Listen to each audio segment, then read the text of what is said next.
गोष्टींच्या दुनियेत जाऊया, गोष्टींच्या दुनियेत, गोष्टींच्या दुनियेत जाऊया, गोष्टींच्या दुनियेत.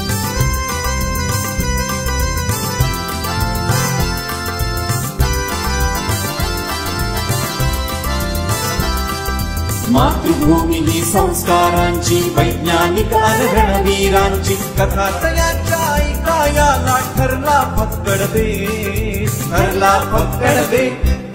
गोष्टींच्या दुनियेत जाऊया, गोष्टींच्या दुनियेत.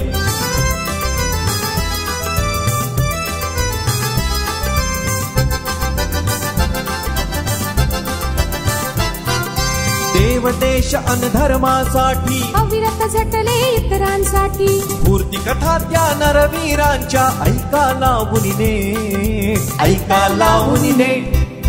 गोष्टींच्या दुनियेत जाऊया, गोष्टींच्या दुनियेत, गोष्टींच्या दुनियेत जाऊया, गोष्टींच्या दुनियेत जाऊया, गोष्टींच्या दुनियेत जाऊया, गोष्टींच्या दुनियेत. चला गोष्टींच्या दुनियेत.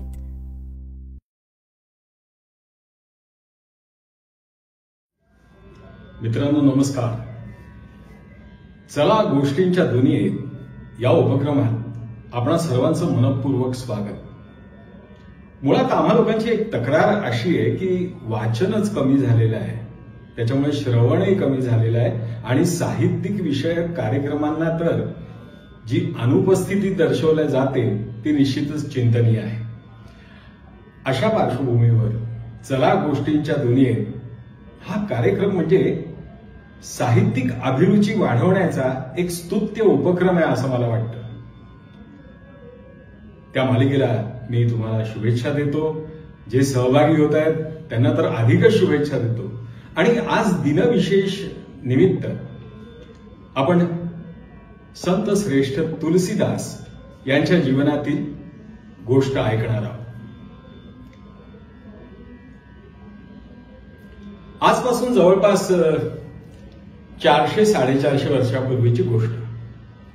उत्तर प्रदेश मधल्या बांदा जिल्ह्यातल्या राजापूर नावाच्या छोट्याशा गावात एका छोट्या घरात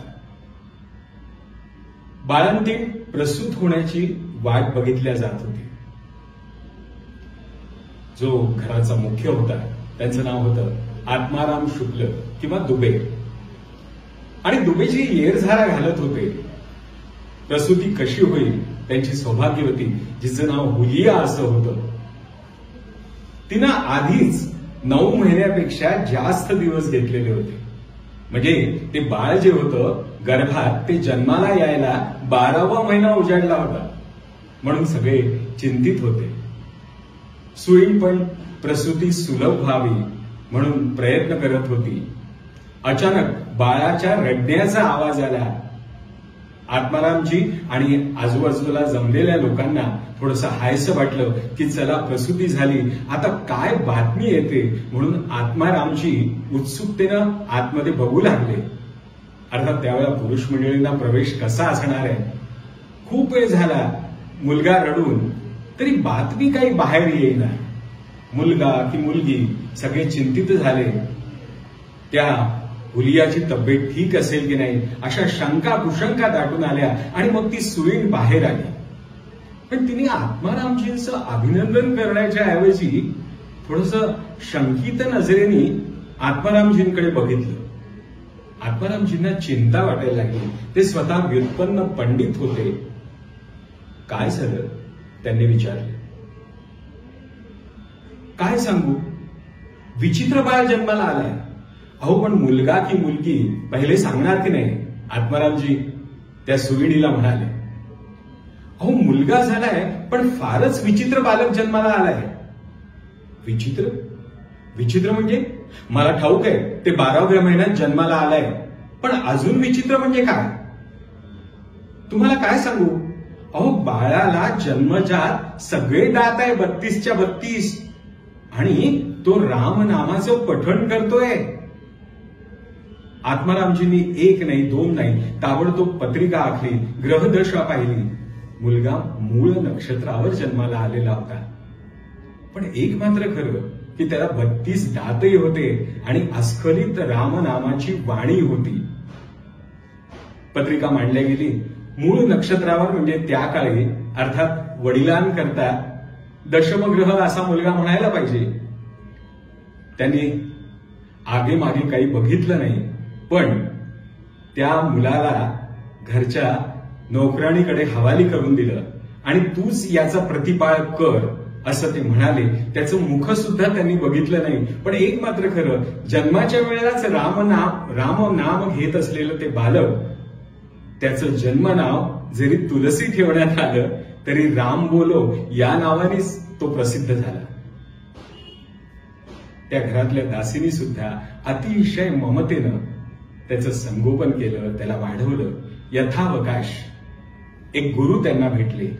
या गुरूंनी फार छान मार्गदर्शन केलं. महंत शेषदास त्यांचं नाव. त्यांनी या बालकावर संस्कार केले. मुळातच रामनामाचा संस्कार घेऊन आलेलं हे बालक कुशाग्र बुद्धिमत्तेचं होतं. वेद अध्ययन केल्या गेलं, संहिता व्याकरण वगैरे सगळ्याचा अभ्यास झाला. तुलसीदासांनी ते सगळं आत्मसात केलं आणि त्यांची ती प्रगल्भ बुद्धिमत्ता बघून गुरूंनीच त्यांना गोस्वामी ही उपाधी दिली. या ठिकाणी त्यांच्या अध्ययनाचा हा कालखंड फार सुंदर होता. जिकडे तिकडे त्यांच्या कीर्तीचा सुगंध पसरला आणि यथावकाश यांचा विवाह करण्याचं ठरवलं. त्यांच्या पत्नीचं नाव रत्नावली. आयुष्यात कसं वळण येतं आणि कसे क्षण येतात, त्या क्षणाचा कसा उपयोग करून घ्यायचा हे लक्षात घेण्यासारखं आहे बरं का. रत्नावली दिसायला अत्यंत सुंदर होती. गोस्वामींसारखा आध्यात्मिक बैठक असलेला पती त्यांना प्राप्त झाला होता. संसार सुखाचा सुरू झाला. पण कसलं काय, गोस्वामी या पत्नीच्या प्रेमात अधिकाधिक अडकले गेले. त्यांना एक मुलगा झाला, त्याचं नाव मानस. मानस मोठा झाला, पण दुर्दैवाने 5 वर्षाचा असतानाच त्याचा मृत्यू झाला. आणि मग गोस्वामी तुलसीदासांना पत्नीशिवाय दुसरं काही विश्व राहिलंच नाही. गंमत अशी झाली की ते पत्नीच्या प्रेमात आकंठ बुडत गेले. एकदा असं झालं की गोस्वामी तुलसीदास पुढे बाहेर प्रवासाला गेले होते. घरी आले, रत्नावली दिसली नाही. त्यांना मोठं आश्चर्य वाटलं. पत्नी घरात नाही म्हणजे काय, ते सैरबहिर झाले. शेजारच्यांनी सांगितलं की त्या माहेरी गेल्या आहेत आणि माहेरी त्यांच्या वडिलांची तब्येत ठीक नसल्यामुळे त्या गेलेल्या आहेत. पण पत्नीचा विरह तुलसीदासजींना इतका सहन झाला नाही की मुसळधार पाऊस पडायला लागला. रात्र होती, मध्ये शरयू नदी आडवी होती. कशाचा विचार न करता गोस्वामी तुलसीदास पत्नी भेटीला आतुर झाले. मुसळधार पाऊस पडत होता, वादळ वारा वीज सगळं होतं. पण कशाची पर्वा न करता केवळ पत्नी प्रेमाचं जे त्यांना नशा आली होती ती पूर्ण करण्याकरता ते माहेरी तिच्या धावत जायला लागले. मध्ये नदी लागली. नदी ओलांडायची कशी, तेवढ्यात त्यांना एक ओंडक्यासारखं काहीतरी येताना दिसलं. त्या ओंडक्यालाच धरलं आणि पहिलं तीरावर गेले. धावत धावत धावत पत्नीच्या माहेरी गेले. वरच्या मजल्यावरचा दिवा जळत होता. त्यांना असं वाटलं, अरे रत्नावली आपली वाट बघते आहे, जायचं कसं. इतर कोणाला उठवण्याची गरज नाही. तेवढ्यात त्यांनी पाहिलं की खिडकीतून काहीतरी असं एक लोंबती दोरी सोडलेली आहे. त्या दोरीला धरूनच तुलसीदास त्या खिडकीतून प्रवेश करते झाले. रत्नावली जागीच होती. ती म्हणाली, स्वामी तुम्ही आलात एवढ्या वादळी रात्री, कसे काय आलात. गोस्वामींनी सांगितलं, अगं तुझ्या आठवणीमध्ये मी इतका सैरभैर झालो की त्या ओंडक्याला धरून आलो, नदी पार केली आणि तू दोरी सोडली होतीस ना, त्या दोरीला धरून मी तुझ्या खिडकीतून तुझ्या खोलीत आलोय. बघ तुझ्याकरता मी काय केलं. रत्नावली विलक्षण खंतावली. आपल्या पतीची विद्वत्ता तिला ठाऊक होती. तिच्या मनात विचार आला, अरे गोस्वामी शरीर प्रेमानं भारून जाऊन एवढे कष्ट सहन करून मला भेटायला आले. तिने खिडकीतून वाकून पाहिलं. एक मोठाच्या मोठा सर्प खिडकीतून असा खाली रेंगाळत चालला होता. तिच्या लक्षात आलं की या सापाला धरून गोस्वामी आलेले आहेत. आणि मग गोस्वामींनाही लक्षात आलं, आपण ज्याला ओंडकं समजलो ते नदीत वाहणारं एक प्रेत होतं. रत्नावलीने एक मात्र केलं, आपल्या पतीची समजूत घातली आणि म्हणाली, तुम्ही माझ्या शरीर प्रेमा करता इतक्या लांबवर इतकं साहस करून आलात. प्रभू रामचंद्राच्या प्रेमा खातर जर तुम्ही त्याची भक्ती सुरू केली, तुम्हाला जन्मजात नामस्मरण जे मिळालेलं आहे त्याची अधिक आराधना केली, अधिक तपश्चर्या केली, तर तुमचं जीवन उजळून निघेल. रत्नावली या क्षणी त्यांची गुरु झाली. गोस्वामी तुलसीदास अंतर्मुख झाले आणि मग वाराणसी क्षेत्री घेतले. त्या ठिकाणी त्यांना अनेक काव्य सुचले, अनेक काव्य त्यांनी लिहिले. सगळे व्याकरणबद्ध, छंदबद्ध होते. त्यांचे दोहे तर प्रसिद्ध आहे. वाराणसीला चित्रकूटला आराधना करत असताना प्रभू रामचंद्रांनी त्यांना दर्शन दिलंय आणि तो अधिकार तुलसीदासजींचं काय वर्णन करावा. एका तत्ववेत्यांनी छान म्हटलंय, चित्रकूट के घाट पर भई संतन की भीड़, तुलसीदास चंदत किसद तिलक घेत रघुवीर. हा अधिकार तुलसीदासजींचा होता. पुढे एक गंमत घडली. आपल्या आराधनेत वाराणसीला मग्न असताना एक दिवस कंकणांचा आवाज आला आणि त्यांच्या पायाला स्पर्श झाला. कोणीतरी सौभाग्यवती नमस्कार करत असेल असं म्हणून त्यांनी आशीर्वाद दिला, अखंड सौभाग्यवती भव.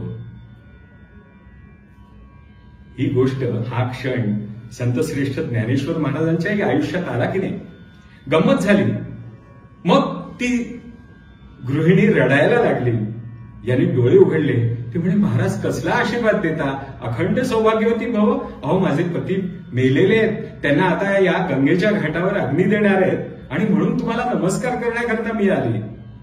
प्रभू रामचंद्रांना तुलसीदासजीने विनंती केली, माझा शब्द खोटा ठरू देऊ नका. आणि काय आश्चर्य, ते मेलेलं प्रेत जिवंत झालं हो. झाली गंमत अशी की ही वार्ता षटकर्णी झाली आणि त्यावेळेला मुघल शासक असलेल्या अकबराच्या सुद्धा कानावर गेली. अकबराने एक पाहिलं नाही, दोन पाहिलं नाही, थेट तुलसीदासजींना निमंत्रित केलं आग्र्याला. तुलसीदासजी त्यावेळेला साहित्य आराधनेत होते. त्यांनी ते आमंत्रण नाकारलं. पण सम्राट अकबराला त्यांना मात्र बघायचंच होतं. तुलसीदासजींचा नकार त्याला अपमान वाटला. त्यांनी शिपायांकडनं तुलसीदासजींना पकडून आणलं आणि मग तो दरबारात त्यांना असं म्हणाला की आम्ही तुमच्याबद्दल असं ऐकलंय की तुम्ही मेलेलं प्रेत जिवंत केलेलं आहे. आम्हाला सुद्धा आत्ता हा चमत्कार दाखवा. तुलसीदासजी म्हणाले, नाही नाही, माझ्या प्रभू रामचंद्रांनी माझ्या वाणीकरता ते केलं. त्यांना किती कष्ट झाले असतील आणि तुमच्याकरता तुम्ही म्हणताय म्हणून मी परत चमत्कार दाखव, हे शक्य नाही. तुलसीदासजीने ठाम नकार दिला. राजा संतापला आणि त्यांनी काय केलं की तुलसीदासजींना फतेपूर सिक्री इथे कैदेत टाकलं. राजा सुद्धा तिथे होता. तुलसीदास काय राममय झालेले होते. त्यांनी आपली आराधना सुरू केली. जय हनुमान ज्ञान गुण सागर, जय कपीस तिहु लोक उजागर, रामदूत अतुलित बलधामा, अंजनी पुत्र पवन सुत नामा, महावीर विक्रम बजरंगी, कुमति निवार सुमति के संगी. अहो आर्ततेने त्यांनी गायला सुरुवात केली. त्यांचीच रचना होती. रामचरितमानसच्या खालोखाल आज ही रचना लोकप्रिय आहे, हो की नाही. गंमत अशी की त्याच क्षणी असं म्हणतात की त्या फतेपूर सिक्रीमध्ये अनेक वानरांच्या टोळ्या आल्या आणि त्यांनी फतेपूर सिक्रीला अगदी नेस्तनाबूत करायला सुरुवात केली. जिकडे तिकडे वानरच दिसायला लागली. आणि मग अकबराला समजेना हे अचानक काय झालं. त्यांनी आपल्या धर्माधिकाऱ्यांना विचारलं. त्यांनी सांगितलं, जहांपना, वो स्वामी जी को आपने कैद करके रखा है ना, उसे छोड़ दीजिए, उसी के कारण ये सब हुआ है. अकबराने परत त्यांची सन्मानाने सुटका केली, त्यांचा सन्मान केला आणि त्यांना सोडून दिलं. असे होते गोस्वामी तुलसीदास आणि असे होते त्यांचे भक्त. असे होते त्यांचे काव्य जे अतिशय प्रासादिक आहे. एक तरी ओवी अनुभवावी असं आपण जे ज्ञानेश्वरीच्या बाबतीत म्हणतो, रामचरितमानस सुद्धा तसंच आहे. एक तरी दोहा अनुभवावा आणि त्यातली रसाळता खरोखरच म्हणजे अनुभवण्यासारखी आहे. वाचन वाढवावं लागेल. 112 वर्षाचं आयुष्य गोस्वामी तुलसीदासांना मिळालं. खरोखर आज आपण गंगेच्या घाटावर त्यांच्या मंदिरात जेव्हा प्रवेश करतो तेव्हा असं वाटतं की त्यांची चरणधूळ या घाटाला लागली असेल. आपण नम्र होतो, नतमस्तक होतो आणि त्या महान विभूतीला शरण जातो. मित्रांनो, चला गोष्टींच्या दुनियेत हा उपक्रम तुम्हाला कसा वाटला तुम्ही प्रतिक्रिया देऊन नक्की कळवा. माध्यम आहे फेसबुक, इंस्टाग्राम, युट्यूब, कशावरही तुम्ही आपले प्रतिक्रिया देऊ शकता आणि तुमच्या प्रतिक्रिया मिळाल्या की आम्हाला जास्तीत जास्त बळ मिळणार आहे. अधिकाधिक संपन्न हा उपक्रम आम्ही करू शकू. आपल्या प्रतिक्रियांची आम्ही वाट बघतोय. धन्यवाद.